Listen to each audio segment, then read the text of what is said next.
So one big signal that you're going to see a lot on the field is this. The guys do this. All of a sudden, one of the guys on the team that's playing may all of a sudden do like this. Or you'll see the coach on the sideline. He's going crazy going, and the guy's trying to get the guy's attention out of the field, and you're doing this, and if you don't know football, you're like, what is he doing? What is he doing? Exactly.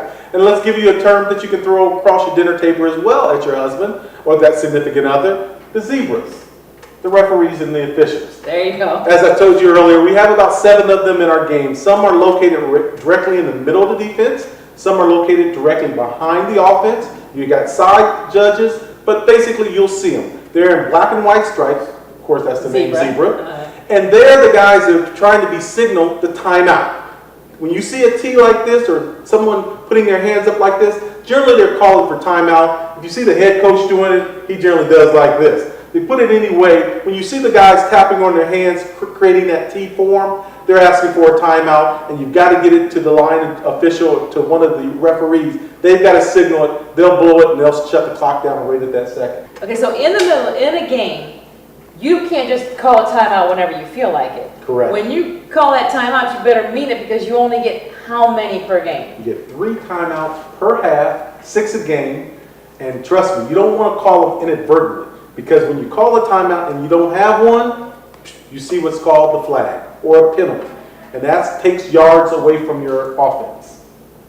Well, you can lose yardage by calling a timeout when you don't have one. You don't have one. So it's important that somebody keeps track of that. Well, believe it or not, there's somebody in the headset. You'll see most of the times when you see our coaches on the sideline, the head coach, the offensive coordinator, which is kind of the offensive specialist for the team, and the defensive coordinator, which is defensive specialist. They tend to wear the headsets. They have somebody in the booth that not only keeps them a track of how many timeouts they have, where the ball is on the field. They keep them inundated with every little intricacy that they need to know while that game is going on.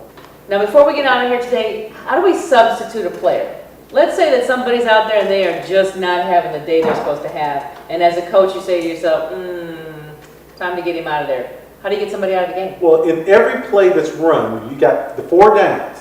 After every down, what's called a 45-second clock will click. Sometimes it really is about 35 seconds if you look at it because as soon as that ball hits the ground, they start winding. You'll see the referee go like this. That's called winding the clock. The clock immediately starts, not the overhead clock, but the play clock. You got 45 seconds to call your play, go to your huddle, the whole kit and caboodle. So during those 45 seconds, that's when you'll see a coach say, pull Johnny, throw in Greg. And that's when there's no set time when they can shuffle in or out except for in between plays. And you can send as many players as you want to, take out as many players as you want to. But when that game starts, only 11 men can be on the field.